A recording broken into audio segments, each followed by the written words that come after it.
So, you're building an off-grid or hybrid solar system. That's awesome. But listen, choosing the right 48-volt solar inverter is probably the single most important decision you're going to make. This isn't just about getting power, it's about safety, it's about reliability. You get this right, and you're set for years of trouble-free power. You get it wrong, well, the consequences can be pretty serious. Okay, let's just cut right to the chase. I want you to think about this for a second. In a DIY solar setup, what do you think is the single biggest fire risk? Like the one thing that's most likely to cause a catastrophic failure if you mess it up? Is it the solar panels on the roof? Maybe the battery bank? The answer is surprisingly simple, and it's something a lot of guides just kind of gloss over. It's an undersized wire. Yep, that's it. Specifically, we're talking about those big, thick cables that run from your batteries to your inverter. That one spot carries the most intense electrical current in your whole system. And if you get that wire size wrong, you're literally building a fire hazard. And that is exactly why we have to start our whole conversation with the inverter. Because it is, without a doubt, the heart of your entire system. It's the component that dictates the size of those critical wires and ultimately the safety of your whole setup. Now, on the surface, its job sounds pretty straightforward, right? It just converts that DC power from your batteries into the AC power that your appliances can use. But it's doing so much more.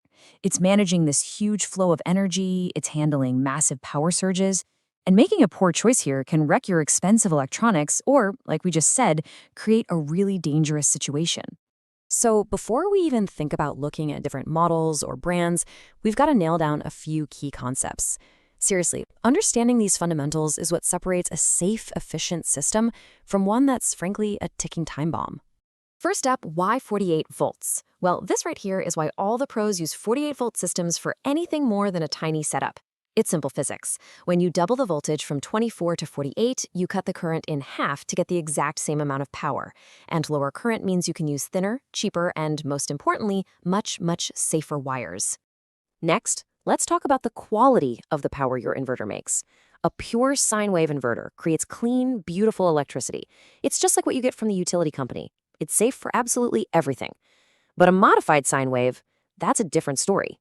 It's a choppy, blocky mess that can actually damage or even destroy sensitive electronics like computers, modern TVs, or anything with a motor. For any real system, pure sine wave is the only way to go, period. And then there's efficiency. You see, no inverter is perfect. It's always going to lose a little bit of your precious battery power as heat when it's converting from DC to AC.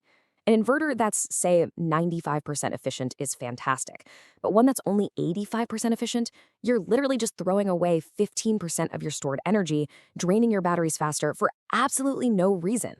Okay, enough with the theory. Let's get practical and figure out how to apply this to the real world. We've got to calculate what your system actually needs, because trust me, guessing is not a strategy here. This brings us right back to our number one risk factor, fire. The DC current draw. This is the number that tells you how beefy your battery cables need to be.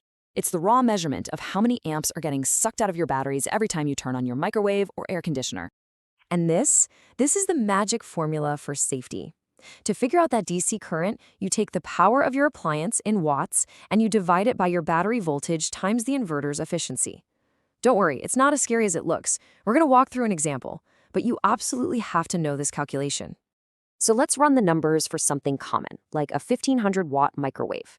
Doesn't sound like a whole lot, right? But look what happens. On our 48-volt system, with a pretty standard 90% efficient inverter, that microwave is pulling almost 35 amps of DC current from the batteries. That is a ton of current, and it requires a really thick, properly rated wire to handle it safely. This is why that formula is so critical. You also need to know about the two different power ratings on any inverter. Continuous power is what it can put out all day, every day without a problem. But surge power, that's that massive short burst of energy it needs to kickstart motors in things like your fridge, a well pump, or an air compressor.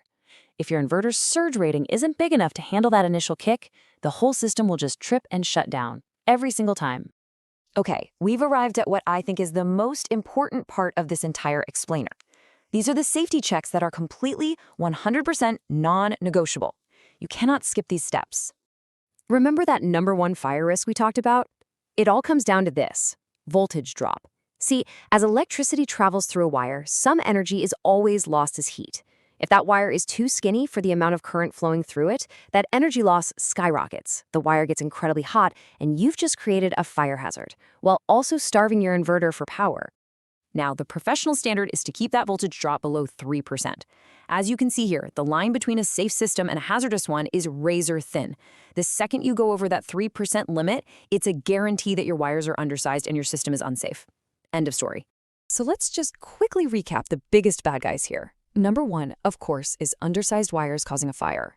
Then we've got ignoring surge currents, which leads to your system constantly failing. After that, you've got poor grounding, which is a major shock hazard, and using mismatched batteries, which can kill your entire expensive battery bank. All right, now that we know what to look for and what to avoid, let's pull it all together. Let's build a final framework that you can use to confidently pick out the perfect inverter for your system. Here it is, your 6-step checklist. It's that simple. 1. Calculate all your loads, both the continuous ones and the big surge ones. 2. Make sure the inverter is actually designed for a 48-volt system. 3. Always prioritize high efficiency. It'll save you power and money. 4. Size your wires to keep that voltage drop under 3%. 5. Make sure the whole system is properly grounded for safety. And 6. Test those big surge loads before you actually need to depend on them in a real situation. And I'm going to leave you with this final critical warning. This isn't about trying to save a few bucks on a cheaper wire or a smaller inverter. Getting these details wrong can have absolutely devastating consequences, from frying all your equipment to causing a fire, or even worse. So as you're planning your build and looking at all the options, you really need to ask yourself this question. Are you building a system just to hit a big power number on a spec sheet?